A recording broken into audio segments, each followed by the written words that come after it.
Let's get ready to rumble. Here we go, episode 50, the half century for the Hibs Ramble. The four of us are back, myself, Liam, Mark and Sean. How are we doing, boys? Fantastic. Good. I'm asleep. Great news. Good for us to be back for the half century. We've got a lot to get through today. Big news coming out of Easter Road, literally as we're recording, that we've signed our new number 9, Dylan Vente, or we'll go with Vente until we're told otherwise. We've needed a number 9 since before Nisbet left, I would even say. Sean, glad to get it over the line and get a proper figurehead for the front line. Yeah, delighted. I think in every game that we've played in pre-season so far, I think it's been evident that, albeit the opposition we've been up against, it's clear that we've needed a number 9. I'm not going to sit here and pretend like I know anything about him or how good he is. I've not watched these compilations and I don't intend to.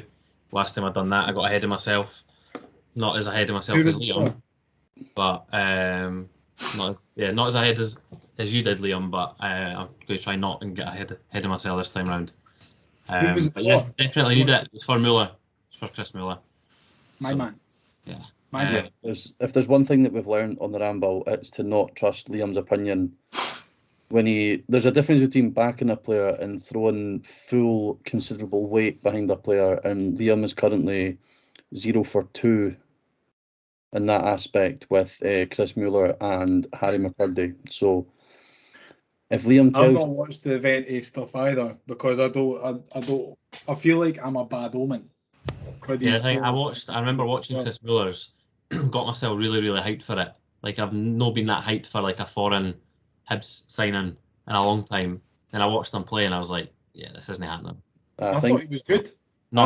Good in small spaces. I stayed up to like 1:30 watching Orlando City games for him. Never again. I'll never forget that goal he scored against Arbroath. We'd been waiting so long for Muller time and it finally happened at Arbroath away. It was such a poetic moment. Well, talking of people not watching his compilations, Mark has actually just watched his compilation video.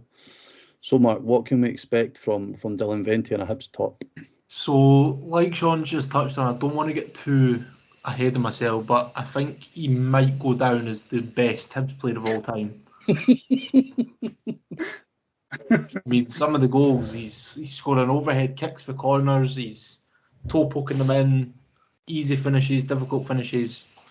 But yeah, in all seriousness, it's just a compilation. You can make a lot of footballers look pretty good with a compilation, but as long as he gets in and does the business for us, that's all I care about. Yeah, and I think it's the statement that's came out for Hibs announcing his signature kind of puts to bed, if it wasn't already again, that the Gordons are looking for a way out or are not going to back the club. Lee Johnson's name checked them specifically for their support financially and getting the deal done, which I think we kind of knew. We spoke about it a couple of weeks ago when there was something about charges being registered against the property, that there was going to be significant investment coming in. And if rumours are to be believed, we're talking at potentially breaking the club record fee, which was 700 grand back in 2002 for Ulysses de la Cruz, or 2001. 2001.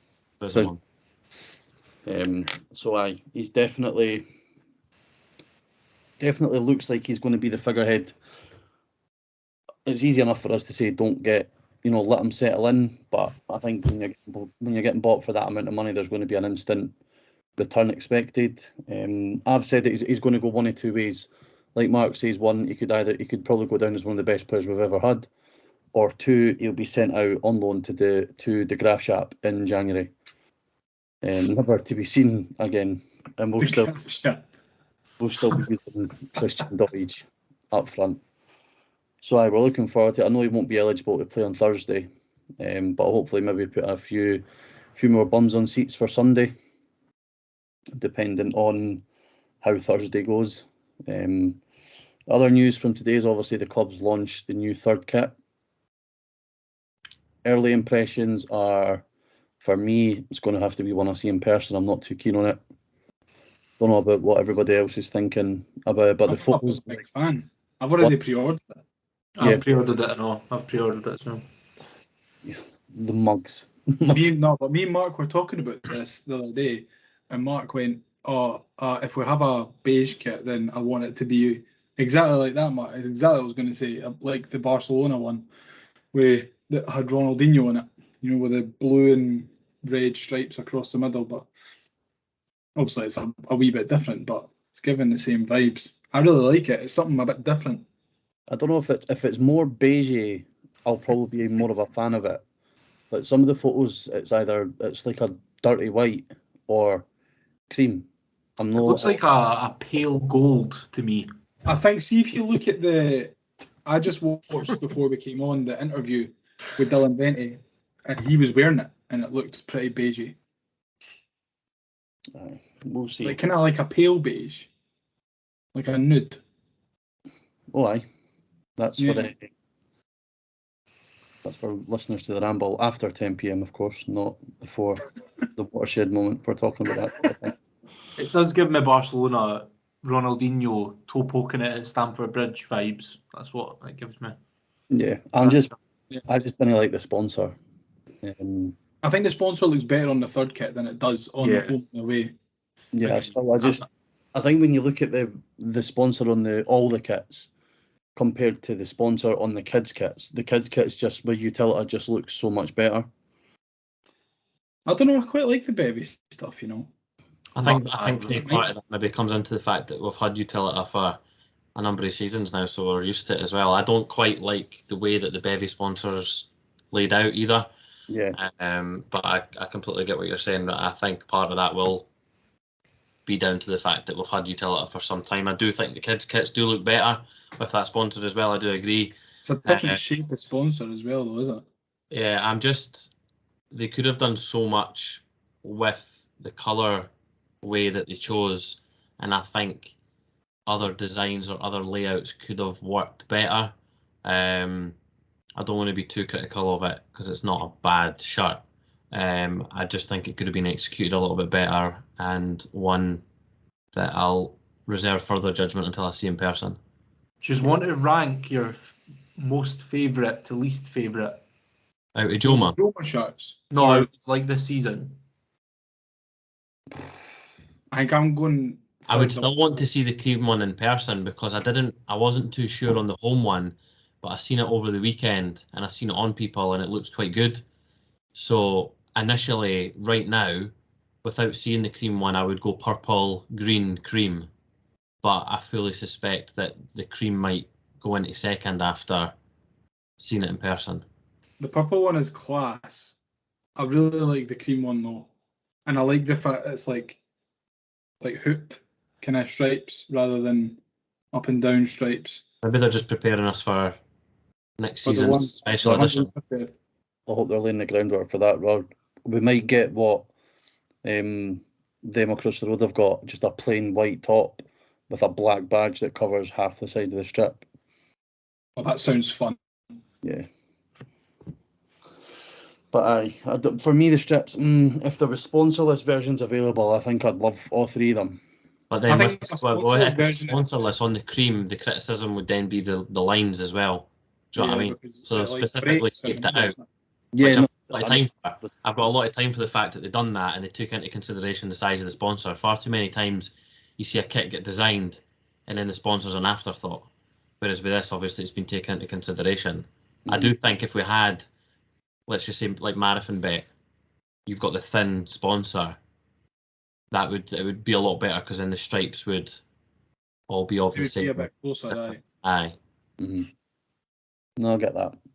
I like it though. I really like it. I like it. I think cream is my favourite, and then the green one is my second favourite, and then purple is third. I really like the green one when I first seen it, but I think since the purple one and the cream one have come out since, I think green is my least favourite. I prefer wearing the green one to the purple one. I prefer it looks better on. I feel the green and the purple. I don't know. We'll see. We'll see what's. I'm going to put this out on the Twitter at some point, so Craig might not want us to discuss it now, but I'm going to put out you know how we've put out the thread about the home, away, and third since we've joined Joma, because we've obviously had 3 kits. I'm going to get everyone to pick their favourite of the 3 for home, away, and third. So like the combination together. Yeah, the ultimate set. Yeah. Is this our last year with Joma? Well, at the moment, and Joma have done a tremendous job since. I hope they I really hope they that continue with him. I think my disliking for, I wouldn't say it's a dislike, but the last season's black kit was an absolute all-timer. Yeah. Like, I don't Last season think black, it was unreal. we're not touching that for a long, long time. And that's probably what recency bias plays into my thinking. Because I remember when the away kit first came out last year, I was like, this is the fucking best thing I've ever seen. And I didn't like the home kit at all. I still don't like last season's home kit. And I eventually, do like it. yeah, eventually I grew to I'm a big fan of last season's home What kit. was last season's away top again? The The middle mint with green. the Mint east green one. background. No, was Oh, it east yeah, or the no, that famous- was shit. or the west. The No, cabbage kit. Cabbage kit, aye. That's been the poorest of the 3 away kits. Yeah. But well, it just is, all it means is that if you don't like the merch that Hibs are providing, there may be an opening for you into the merch that the Ramble and Stjarna are providing. So we'll talk more about that in a wee while. Inter Descaldes 2, Hibernian 1. So me, Mark and Liam watched it in the comfort of Mark's home. Mark was a lovely hostess for the day. Provided plenty of tequila rosé and Baileys, which were well Offered with that. liked. There was also Liam rage quitting FIFA at least 4 times, I think. Twice before Had a shocker. it even got to half time, courtesy of myself, which I'd just like to take the opportunity to thank my family for. I couldn't have done it without them. And it provided some sort of light entertainment before, during, and after the absolute shambolic scenes we witnessed, courtesy of BBC iPlayer's exquisite camera position for the game. We kind of went over it in great detail in Mark's living room last Thursday, but fucking one of the worst results in our history. It has to be. Like, as a one-off result, I can't even think of anything that comes close to it, even in recent history or in the past. I don't know. I reckon Malmo 7-0 is pretty bad as well. At least Malmo are good though. Yeah. When you take into the quality of the opposition, Yeah. the quality that we were meant to have on the park. What about when Ayr United beat us in the Scottish Cup? Yeah, we're still only a division apart, so that's not really the same. Nah. You're probably right. You're hard, It probably is one of the worst you're hard results. pushed to find something worse. Hearts Brora is probably a close comparison, or Hearts when they got put out by the Maltesers. Or Don's Darville. Aberdeen Darville, yeah. Something like that. By performance-wise, obviously we didn't want to go into too much about it because the game's been and gone and we've got a big one coming on Thursday. But for me, severe question marks around Marshall and Melkerson. Okay. Yeah, well, I've just specifically mentioned those two, Mark. If you want to go on and batter on anyone else, then you've got free rein to do Stick so. the boot in, Mark. As a democracy here at the Ramble. But I mean, you could go through from 1 to 11. You know, Stevenson for both goals was chronic. Hanlon getting caught out for the first goal, and then Rocky in the middle of fucking nowhere. The long ball caught over Stevenson, which is fair. He's like 5'7". You wouldn't expect him to win everything in the air. But Marshall for that second goal, I genuinely don't think I've seen an attempted save as bad as that before. It was terrible. It was a P roller as well. You know what I mean? Like it was. Yeah. It wasn't a very powerful shot. So I'm not too sure how he's managed to spill it like that. It's Lee Johnson said something about the altitude not making a difference, and then when he was doing his post match, he was like, "Oh, the players struggled with the altitude." So, but I mean, altitude does make you parry shots like that right into the path of an oncoming striker. I don't understand what went wrong. Do you think maybe it was an attitude problem where we thought, oh, all we need to do is turn up and we beat this mob. You know, the Diners and Bakers for Andorra. Like we're going to beat them. We're Hibs. I think Joe Newell's post-match interview kind of sums it up perfectly. Covers everything that needs to be covered. Says it as it is. Says what needed to be said. And then it was a case of moving on and concentrating on this coming Thursday. What about you, Yeah. Mark? What's your? I think the part about completely underestimating the tie and thinking it was over before it was started is probably a big part of play here. It would be hard not to if you're a professional. I think we Yeah, we had the conversation. fans, so they must have thought it as players as well. Yeah, we had the conversation before the game about hoping that we learn from our mistakes from last season. Obviously, with the League Cup campaign kicking off before the season really started, it was essentially, it felt like pre-season, and because you were playing smaller teams, it added to that feeling that it's pre-season, even though it is a cup competition. And I was just thinking, I hope that doesn't happen again, that we walk into it thinking it's still very, very early days, like we're still in that pre-season mode. And that's what it felt like. It felt like for the whole game we were almost strolling through it, like we didn't have that bite, that wee bit of edge to us. We were just kind of going through the motions. And I'm sure that wasn't the attitude that they felt it was pre-season, but I did hear that Lee Johnson told the fans to calm down because it is only pre-season. So I don't know, it's just a bit worrying that the potential attitude, even though it's a European game, is that we're still almost treating it like a warm-up, which it shouldn't be. I'm not being funny, right? But we've never got to the group stages of any European competition. Every time we get into Europe, it is just a glamorised pre-season friendly, really, isn't it? Well, it isn't, because we should know that there's been enough scalps taken off of Scottish clubs, especially in the past, for these wee smaller countries to take it serious. And you can probably see why that's. I mean, like Mark says, you see the clip of the fans like shouting all types of abuse at the players and that. And Johnson kind of does that, the gesture. Damned if he does, damned if he doesn't. If he just ignores them, he gets moaned at for ignoring them for the fans that have went over. What I would say is that I do feel, based on the fact that it's a two-legged tie, and there was only a 1-goal deficit, I felt like the reaction of some fans in that video was a bit OTT. A bit OTT. Without going against them, obviously, because there was that argument of can I've spent all my money to go over, you're sitting there in your house, it's a different feeling. Like, aye, but you chose to do that. So, like, I think naturally there's a frustration when that kind of thing happens. Do you know what I mean? Yeah, no, of course, but I do believe that the fact that there's still another half to go and the other half of the tie is at home, I just felt like it was, like I said, the shouting, and like I could get fans being displeased. I mean, if Hibs are playing shite at a game, I'll boo. Like, it's probably a childish thing to do, but I'll do it. But I wouldn't, to the point where the players are in earshot, like you're shouting and telling them to fuck off, you're fucking shite. Like this, I just don't know. I just felt like that. I think it's maybe just choice of words more than anything else. It's the main problem there. Do you know what I mean? Yeah, I just felt it was a bit. It seems a bit short-sighted, Sean. To me, it seems. I've not actually seen the video. To be fair, I've just saw the outrage and all the aftermath from it. But and to be honest, see whoever's videoed it is a fucking snake, by the way, because that's a stick that we are going to get beaten with all season. Yeah. Especially if we didn't come through on Thursday. Yeah, and that's I suppose the other frustrating part is that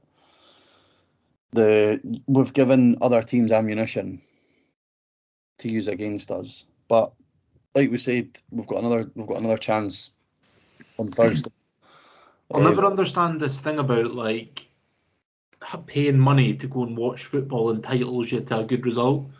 Like I get it, like you've spent a lot of money to go somewhere. Sorry, I just got a heavy echo there. Spent money to go somewhere, like that's absolutely fine, but like I just would never travel somewhere if we get beat going, I've spent all my money to be here. It's like it's good that like loyal fan, you've spent money to be there and stuff, but unfortunately it's not how it works. It doesn't entitle you to a result or a performance. Yeah.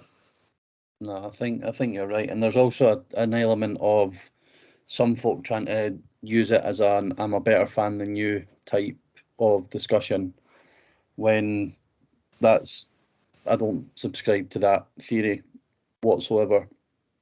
I think a lot of that is born out of frustration because of the result, though.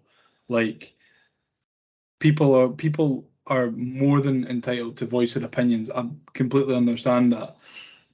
And then I think when people are saying, or folk are going, "Oh well, I've went all the way over there," and someone else is going, "Oh well, I didn't really care."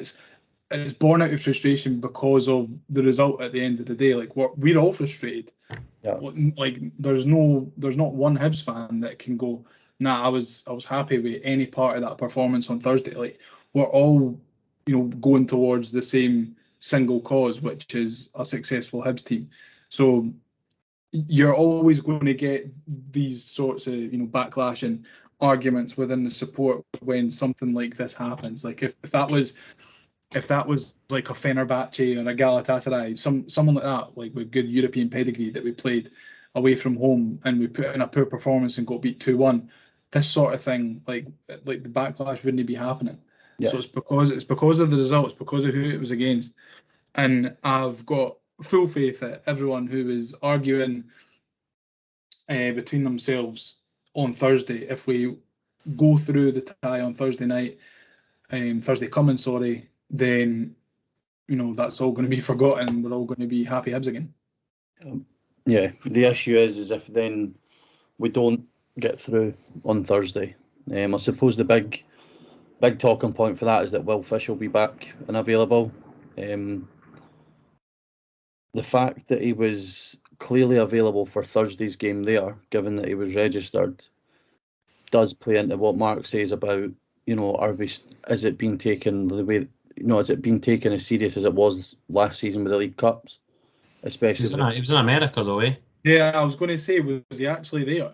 He wasn't in the country. He wasn't with Hibs or anything. He must have done all the pictures and that after the Man United game, but he was in America the day we played.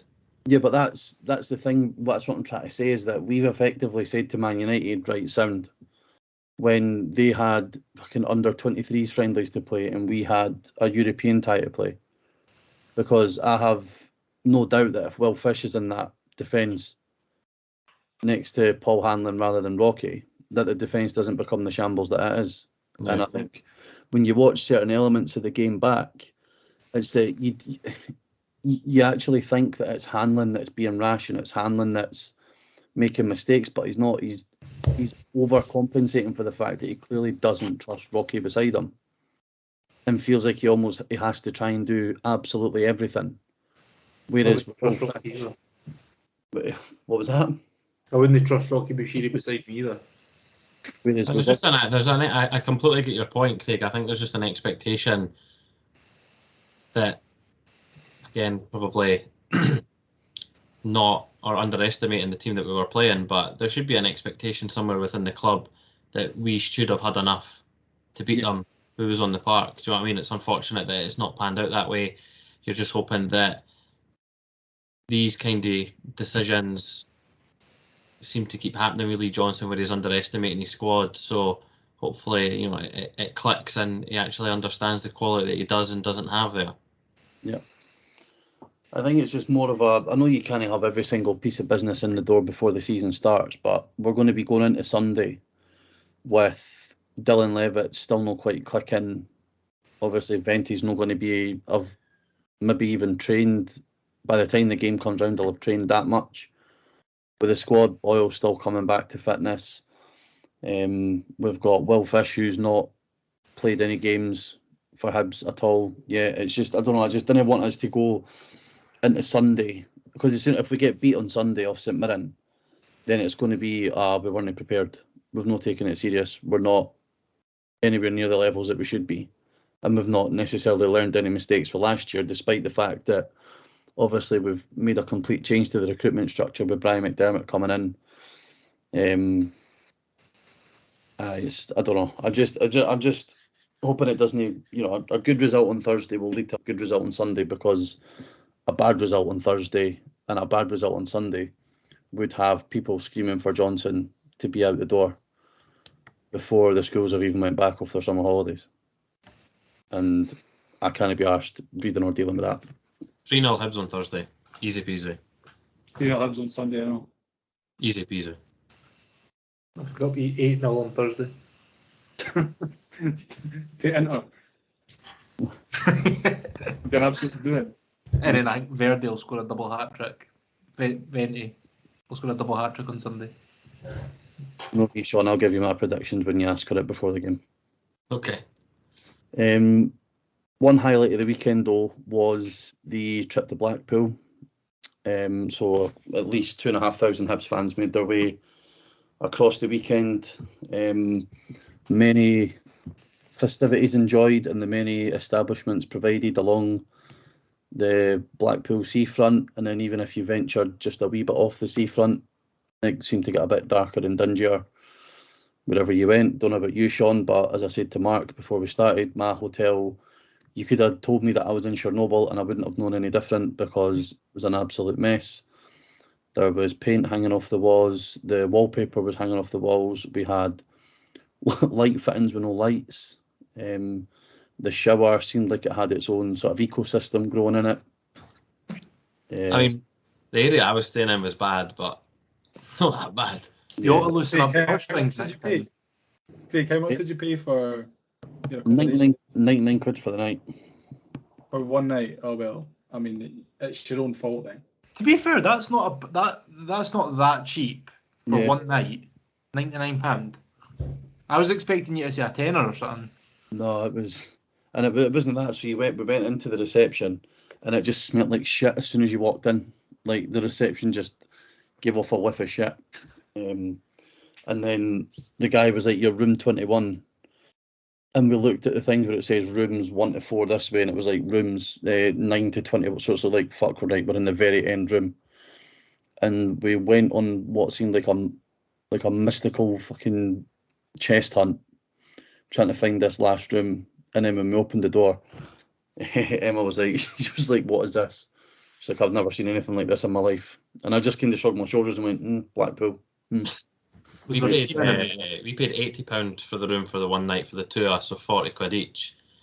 And I was actually quietly impressed with the room and the bathroom and that as well. It looked like a premium room, but like from the like 80s or early 90s that you'd find in a hotel. However, the rest of the establishment and the houses around it had no doors, no windows, barely had any roofs. There was scaffolding that wasn't getting worked on. There was houses that clearly had never been touched since the 80s.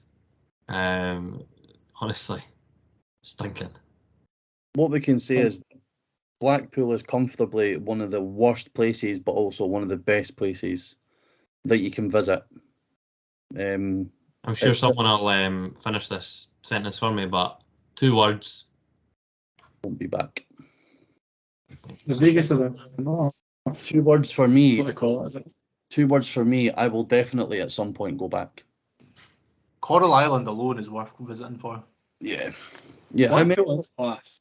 many other arcades has got a fucking ghost train that travels through the arcade above you with a boozer that you can sit in to send your bairns away? Like, it's not as bad as it seems. In terms of the football, wasn't really much to talk about football-wise. It was a full-strength Blackpool team with the Hibs under what seemed like 16s, with a couple of first-team players thrown in. Obviously, Martin Boyle made his first appearance back after sort of 9-10 months out with injury. I don't know about you, Sean, but Did he? Boyle, he's Didn't he think he was on the park? there was, and you're the sober one. There's not much to speak about in terms of the game other than, for me, Melkerson doesn't have it. Like, I think it's quite telling that he played 45 minutes on Thursday and then played a full 90 on the Saturday when no one else that was involved apart from Diego on Thursday played. Yeah. I said that to you on Saturday night. Like I feel quite bad for him. Yeah. But like I don't want any Hibs player to do bad. Like I want them all to do well, but him in particular, I would love for it to click. That's just not. I don't think. It's clearly not working. The 2 quality goals that he has scored for us are of real quality. It's just a shame that one, he's not getting either that level of service or opportunity at any point, and he's not able to either find himself in that position to take those opportunities. And now it's been that long that I think he's almost trying too hard and doing things that are not beneficial for him or his game. And I think that happens a lot with a lot of strikers or attackers when they're low in confidence. But Johnson seems to rate him. I now think with the new signing coming in, I think his minutes will be even fewer and further between, but we'll wait and see. Yeah, I don't disagree. I would say though that in terms of the performance for 60-65 minutes, like I said, what was largely an under 18s / development Hibs side held a full strength Blackpool side at bay quite easily. 3 players that stood out head and shoulders above anybody for me were Ruben McAllister, Kanayo Megwa, and Rudy Molotnikov. Rudy and Kanayo especially, I think absolutely phenomenal with 2 of them. Kanayo playing at centre back because he was centre back and Del Ferrier was right back, which I was quite surprised about because I thought it would have been the other way around. Same. But for only being 5'8", 5'9", I don't think Kanayo lost a header once.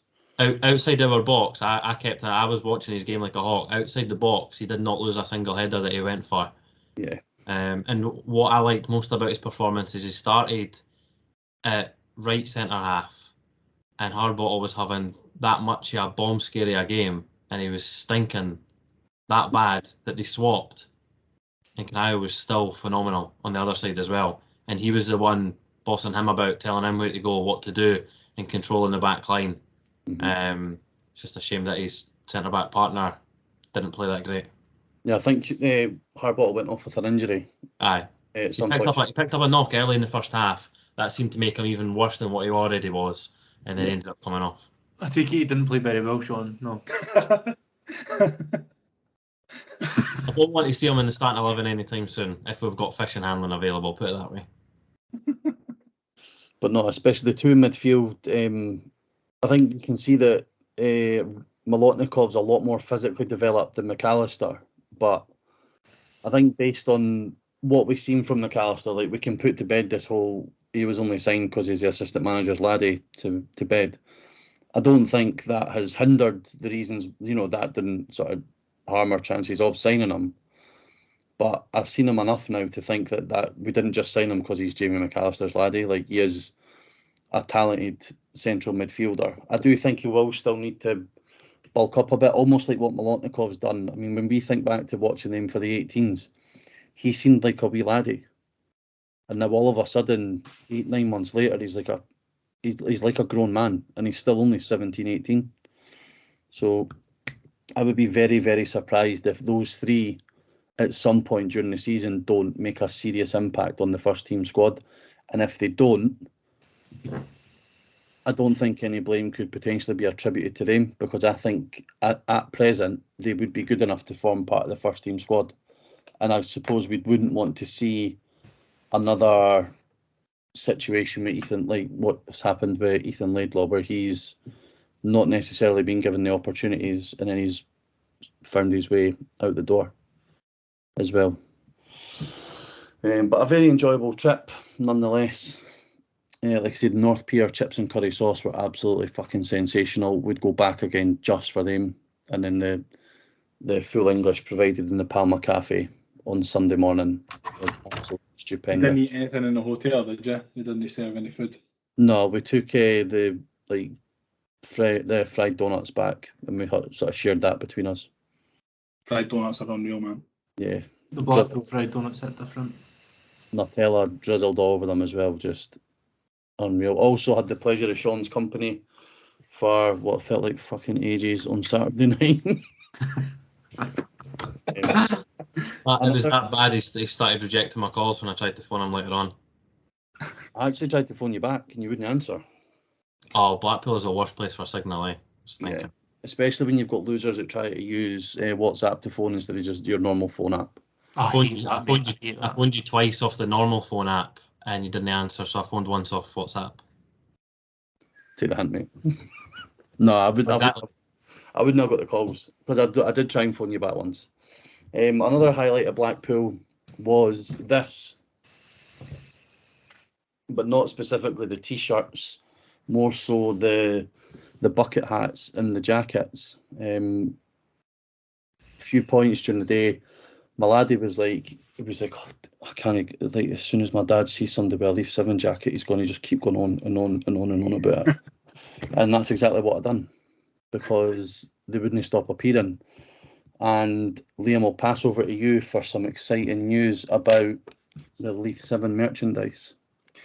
Yeah, Leaf 7 91. This range with this hat and the track jacket and t-shirt that Craig is sporting is back, available for 1 week only. We've got very, very limited amount of stock, so be quick if you are wanting to pick one up. And once it's gone, and it's never ever coming back, which is a shame because it's lovely, lovely stuff. But we've got a very, very small amount of stock left, so we're only keeping the orders open for a week, and then after that, it's gone. Yeah, I think we We can think say, it's something different.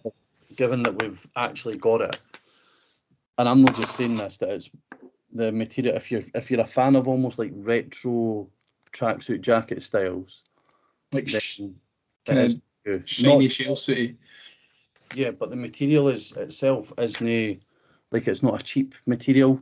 No. It actually fits really well. I mean, I'm tipping the scales at the opposite end of Sean, and it looks just as good on me as it does on Sean and Mark and Liam, given that when we went into Tesco last Thursday, we looked like members of a boy band all sporting our Leaf 7 jacket. was Mark was mortified. fuming. Because Mark came and picked me up, and then he went and picked Craig up. We were all wearing the same thing. And we pulled into Tesco car park, and he went, I'm not fucking going in.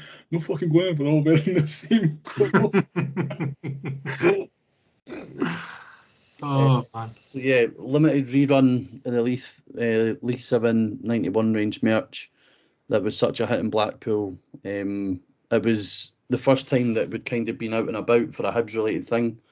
And I know me and Sean were speaking about it like it was a buzz to see folk walking about with our stuff on. So if you've already bought it, thanks very much.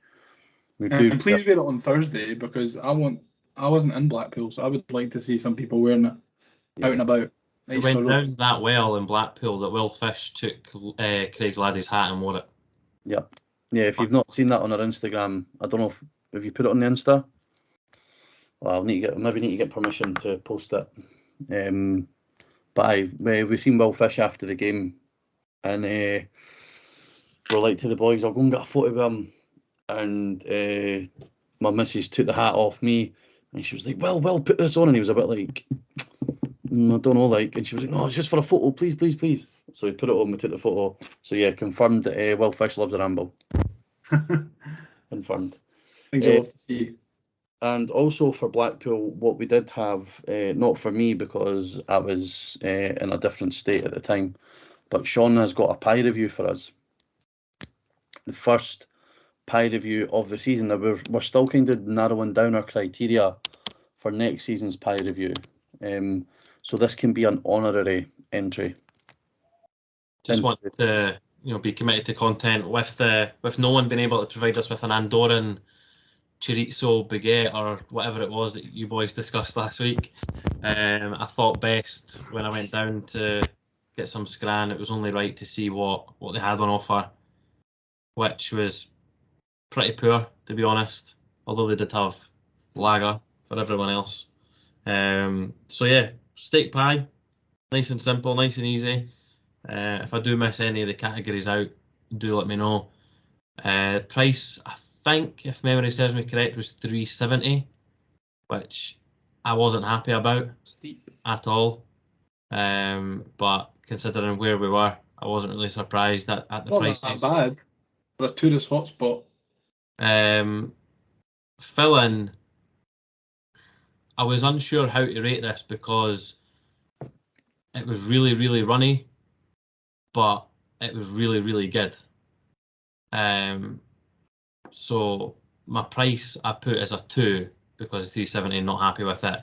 Fill-in, I went with a 3. If it wasn't as runny, it definitely would have been a 5. And another reason that the fill-in is a 3 is because the crust was a a big fat 0. Oh Jesus! As in, like, the whole thing fell apart. The top of the crust was really dry and flaky. And the further into the pie I got, the more it started to, crumble. So I was not happy about it. Temperature was great though. Temperature was a 4. Did you get burny fingers? Nah, because by the time I'd made my way around the rim, it had cooled down a little bit. But it was still soaking.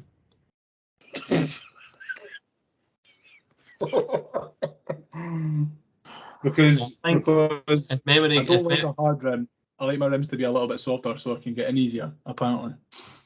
And that statement still stands. So I think that gives us a 4, 0, 7, 8? An 8? 8 out of 20. That seems about right, I actually think that's maybe generous, but that filling could have easily been a 5. The inside of that pie could have been a 5 out of 5 if it wasn't as runny as it was. So what you're trying to say is that the consistency on the inside was let down by the consistency on the outside as well. Yes. Yeah. Can I actually just VAR this? I don't think we're allowed to give.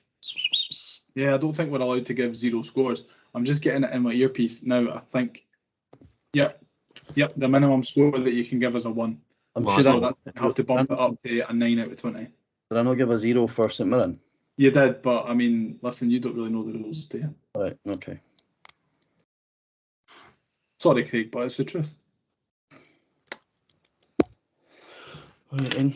Maybe I should just take my own ideas and not try and copy for once. Just do my own thing. Yeah, maybe. Not try and steal from anyone or anything else. But anyway, moving on.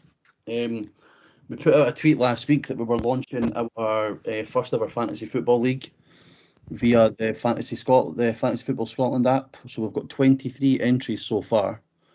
I do believe by my calculations, at least 20% of that is us, plus the appropriately named McClendo's Da. So, if you want to get involved, we'll retweet we'll X the X message, the message that we've posted last week, our league code. Join it. We're not taking an entry. I know some leagues charge like a £5 or a £10, and we'll maybe do a pot. We're not going to do that. We're just going to do it for fun. But we'll sort out some merch for the end of the season for the winner, whether that be a hat, a tracksuit jacket. Don't give too much away now. A t-shirt, or is it if maybe we've got some other stuff in the pipeline? We might have. Yeah, we'll keep that to ourselves for now, though. Mark wanted Hibs Ramble, Leith 7 boxers. So And pants. We're an inclusive yeah. podcast. Bra, pants, and boxers. Leaf 7 still. Keep an eye out. Keep an eye out. Is that a dig at me again, eh? Well, a few You'll have people your on this brand call fans could on the model the bra as well, no? I definitely could. Yeah, I definitely could. Right, finishing up this week with our listener questions. Now it's time to answer the Hibs Ramble listener questions. We've got, as always, from John. Although, John, you let yourself down, mate, because your first question isn't what we'd expect from you. Yeah, I'll let him know. Yeah, That was. We'll let you off for this week. However, just be warned that if this does happen again, you will lose first question status for the Hibs Ramble listener questions. And that's not a statement, that is just a fact. Okay, thank you. Don't worry, John, I'm not going to let that happen. First of all, lads, what is for tea? Sean? I had Chinese-style meatballs with seasoned chips and broccoli. No pasta, no rice this week. Almost. Maybe at some point in the week there'll be a few, but no. Oh, I would imagine so. Mark, what's on your plate for tonight? I had some homemade penny bolognese tonight. It was rather nice. One of my speciality dishes is a wee bit of bolognese. You garlic bread on the side? No. No, Just bolognese. that's bolognese. All right, that sounds interesting. On the Liam, side. I'm having stovies. Ooh.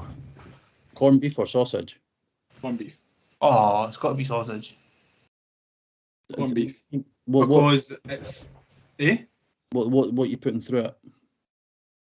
Well, I was thinking about putting a wee bit of twist on it. I picked up some jalapeno the other. I was thinking maybe I can chop up some jalapenos and put them through it. But I don't know. I've not decided yet. That's I'm not risky. decided. That's risky. Yeah. It is risky. It is Can't risky. imagine there's ever been a corned beef jalapeno collab that's been done. This is what I'm thinking. I mean, if no one's ever tried it, then how does anyone know if it's any good or not? Chuck some pakora through it and all. You're a beast. I'm not being funny. I got someone put a message into the ramble saying that pakora on a pizza is up there. It really is up there. I'm sure Craig will read it out. Yeah, but for that one comment, how many They also comments did you slayed have? Mark after People that, say so it let's was make about- sure. Well, not that many. I mean, most of them were coming for you. There was a few that said that it was unacceptable. Well, that's Super people comment. that have never tried it. I had mince and tatties for my tea. A good old staple Scottish dinner. Nice gravy, nice mince, nice petit pois and carrots with some nice mash. You put peas through your mince and tatties as well. Petit pois, that's what peas are, mate. Oh, is it? I thought you were talking about tatties. I thought that was like, can you get like Maris Pipers and all that? I just thought that was like a fancy name for like a fancy tatty. A French tatty. Tatty. And one name from all of you. John also asked what goalie starts on Thursday. Mark, start with you. Wallacott. Liam, Wallacott. Sean. Same. Yep. Yeah, I'll go against the green. I'll say Boric just for a laugh. As long as it's not Marshall, I think we can all agree with that.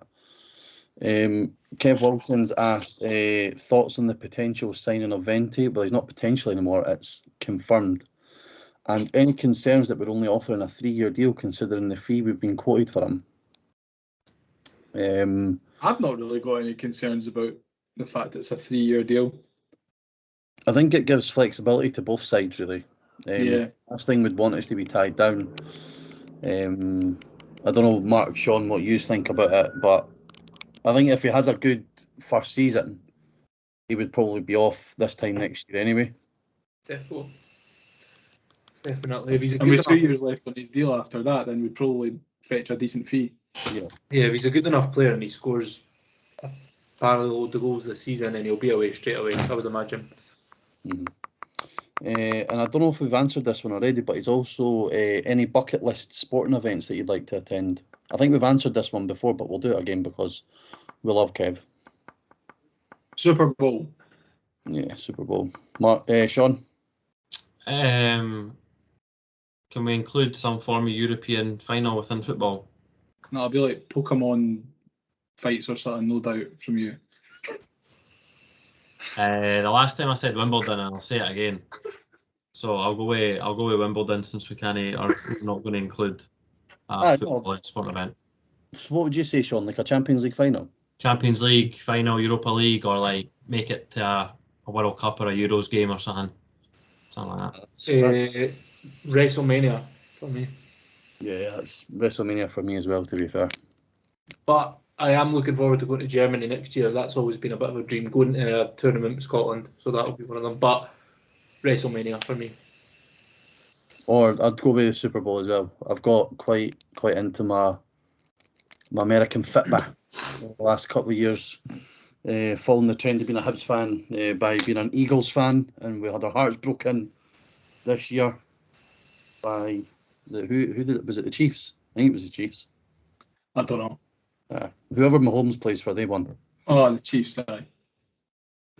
Billy's asking any standouts at the Blackpool game, and can you confirm could Sean Maloney ride the Pepsi Max? Well, Billy, for one, I don't know who Sean Maloney is because it's Shaun Maloney. So not answering that part of your question. Do better, Billy. I'll have to answer it since I went. Did you go on the Pepsi Max, Sean? I can confirm that legally, Sean Maloney would be able to get on the Pepsi Max, but if he was there on Sunday, he would not have been able to go on it because it was closed due to high winds. It's fuck yesterday. The wind was terrible.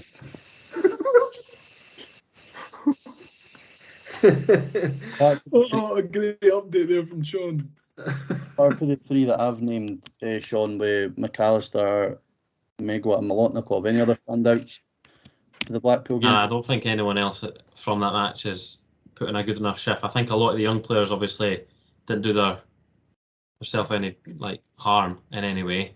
They didn't have a bad performance. It was more the first team players that actually had a negative performance. Yeah. I don't want to talk about Daniel Mackay's performance at all. So, no, just the three that we mentioned earlier on, and yeah, they've done really well. John Tolmay saying, are all you boys going away to the next leg, assuming we get through? If so, hope to see you there. No, John, I won't be there because I'm a pikey and can't afford it.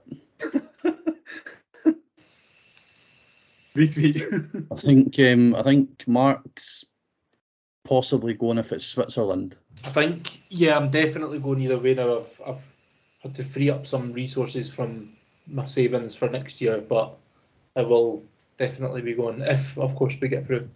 After you've just told us before we came on that you've just bought a PS3 to play all the old classic games. I mean, it was only a tenner.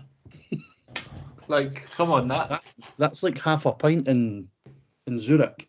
I know, but still, it's only a tenner, and each game for the PlayStation 3 was only about 50p to a pound. So where did you get it from? I bought it off Gumtree. Oh, did you? Yeah. Does it work? Well, I'm picking it up tomorrow. All right. But yeah, I assume it works, yeah. Well, I'd hope so. Yeah.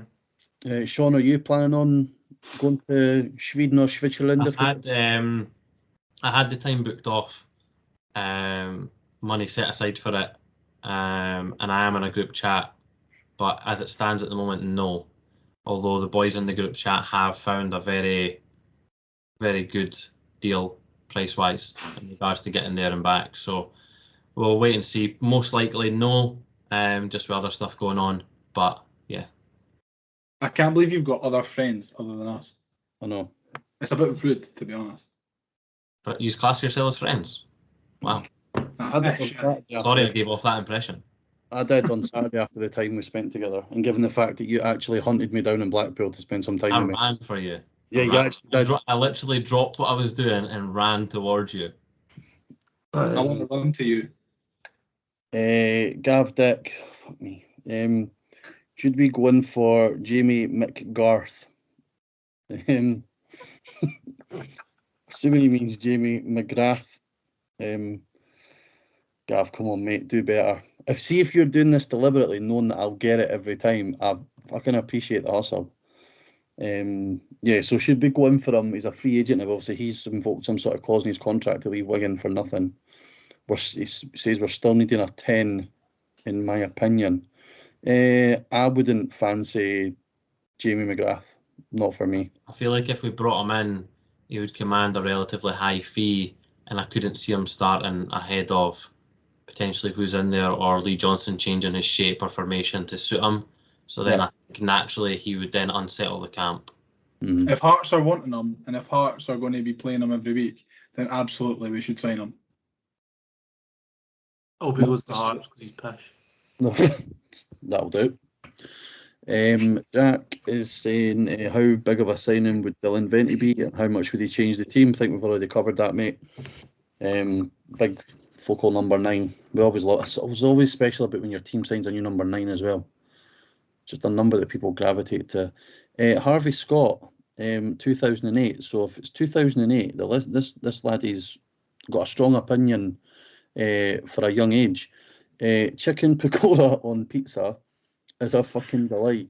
Liam's got great taste. Mark's a donut. That's all from me. Harvey, top man, Harvey. That is an absolutely incredible take. I don't know what I agree with more, that pakora on pizza is a delight or Mark's a donut. I'm probably going to go with the latter rather than the former. I thought you didn't like pakora on a pizza. Yeah, I don't, but I think you're a fucking donut, so that... Yeah, that's fair. Harvey, come back to me when you've got fucking heart failure after eating too many Pecora bloody pizzas, alright? I'll tell you what, I've been alright so far. You've got about fucking 10 years left. Liam came and dropped off like a couple of t-shirts and bucket hats to me last night, and as he handed them out the car, he was wheezing. So... You should have seen the state of when I went to pick up the stuff the day before I went to Blackpool on Friday. Oh, Jesus. Absolute picture of hell for A bad Oh, day. sorry, you're going to gas me in here. Did you have another one? You had another. Is that going to be your comfort food now? That when you're No, it wasn't a Pecora pizza. It was a Pizza Hut. Oh well. Oh, it was like the full thing, like the full shebang. It looked like another 16-incher that he was struggling to eat. I think there was only 2 slices eaten, but he'd already tanned 2 sides, whatever the sides were. You're a fucking monster of a man, honestly. And I went in and he was watching Interstellar and he was half an hour in, and that's not the type of film you want to be watching in that state. And I predicted that he would fall asleep watching it, and he fell asleep watching it. I've not got a fucking clue what's happened in that film. I watched more or less the whole thing. I fell asleep for about half an hour, and I was like, right at the end. I was like, I've not got a clue what is going on, why they're doing what they're doing, what the fuck are they in space for? Like, I didn't really understand. It was just a bit windy on planet Earth, and then they ended up in space, fucking going about looking for Matt Damon. Didn't understand it. Didn't like it. 3 out of 10. Oh, pizza and Leaf 7. What a combo. Final Twitter question comes from Lewis Chapman. So, do you think LJ is the manager to take us forward this season? If not, who would you like to take over? Despite a pretty poor pre-season, do you think a new manager would make things worse given all the new signings under LJ? Yes. One of you can take that on. I won't entertain the first part of the question because I want to see Venti and Will Smith there, Will Fish in the back line. And I want to see us firing because I think pretty sure at the end of last season I predicted us to win the League Cup. So hopefully it's Lee Johnson that's lifting that. Wife's name out your fucking mouth. Oh. I think any talk about a new manager at the moment is pretty... It's a bit premature. Yeah. No, I was going to say poor, that's the wrong word. I wouldn't say poor. But we'll see where we're sitting, like I said, after... When we're recording this time next week, if we're 2 wins under our belt or we're 2 losses under our belt, that'll pretty much drive the agenda of the podcast for next week. But other than that, I don't think there's much else for us to cover tonight, lads. Sean, you've got some Instagram questions. Yeah, I thought you were covering it, but yeah, I can cover it. It's fine, I thought you had it ready. Nope. Yeah, so we've got 3 questions from Cal McDonald. Always fires in with plenty of questions, so a lot of time for that. I've already answered the first question, so Craig, I'll let you answer it. Was Boiler any good at the weekend? He was sharp. He was getting minutes in his legs. I suppose that's all we needed from him, in all honesty. But he never done anything that stood out now. Second question, what's the ideal lineup on Thursday? Will Fish at the back. Yeah. I'd go as far. I'd probably put Canayo in it right back over Lewis Miller as well. And even with Easter Road being a wider pitch, gives Lewis Miller the engine to bomb up. Mm-hmm. Well, if Canayo Megwa played well against Blackpool, then surely he's earned a place, no? Aye, but he played at centre half though, and you'd imagine Will Smith she'll go in for him. Will Fish is on the pursuit of happiness, playing at centre back with Canayo Megwa.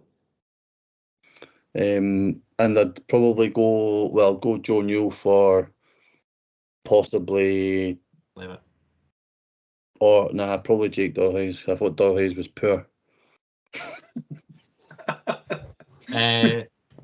Last question, which I don't think we really need to cover, unfortunately, Callum, was him asking about the latest transfers and where we think we still maybe need to So I don't know if any feel like we I'd still like, need I'd like to bring anybody. if I'm being greedy, I think I'd like a winger in, and then maybe get like a loan cover for right back just until Karen is back fit again. Maybe like a loan until January. He did tell us to keep up the hard work, and that is most certainly what we will do. Jack Nicholson asked us for score predictions for the Europa game, which we gave at the start of the show, and asked for our thoughts on obviously the new striker, which we've already done. And David Jameson has then asked us, why do we continually play players out of position? JDH and Newell were never sixes, and now the same with Levitt. Thoughts? They must be doing something right in training in those positions, or else he wouldn't put them in there in the game. What do you think is the best balance for that? I'm assuming we feel our best midfield three is JDH, Newell and Levitt, right? No. Depends who you're playing, because I'd have Jago in there as well. I think in games I can understand the logic with Levitt, right? Because in games potentially like this Thursday and Sunday, we're going to be expected to have more of the ball. So by having Levitt being the one going to collect it from the defence rather than Jago makes complete sense. But in other games like Hearts, Rangers, Celtic, Aberdeen potentially, Jago sits as the six for me, because he just gives the defence, I think, so much. Like he can fill in so many like if Lewis Miller decides to go on a bomb and run, Jago will cover. If Will Fish steps out, Jago can cover. He's so, even though his mobility is not great, he's so fluid and being able to spot areas that need sort of filled.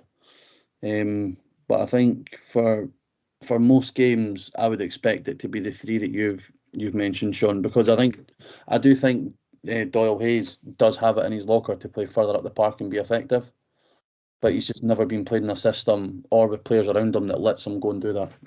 Yeah. That's us. It's us, lads. What a brilliant episode that was. Well, yeah, thank you very much to everybody for following us on the journey to episode 50. As we've said before, we're only just getting started. We will be putting out updates about the Leaf 7 stuff during the week. If you do want to have one of the tracksuit jackets, which I think are the most popular / favouted by people, or the bucket hat or the t-shirt, please do order it as soon as you can. If I do think, Liam, that Sharna offer, know that we're encouraging this, like Klarna, like buy now pay later stuff. Yeah, I think there's an option for that on the website. Yeah. If you're not in a position to buy it at once, you can spread the payments. Obviously, we don't want to tell you to buy everything on credit, because that's fucking stupid. But yeah, if you would like it, please do order it, because once it gets to midnight on Monday next week, Monday the 7th of August, once it hits midnight, that's it. It won't be coming back. If there's any left at midnight on Sunday, on Monday. Yeah, based on the limited rerun stock that we've got. So yeah, thanks very much to everybody for listening, being with us on the journey. It's been superb first 50 episodes. And like we've said before, we're only just getting started. Enjoy your week. Enjoy the game on Thursday. Enjoy the game on Sunday. And we will be back with you next Monday to go over it all in the perfect non-copying material, as we always do. Thanks for listening. See you later. Adios. Bye. Let's get ready to rumble.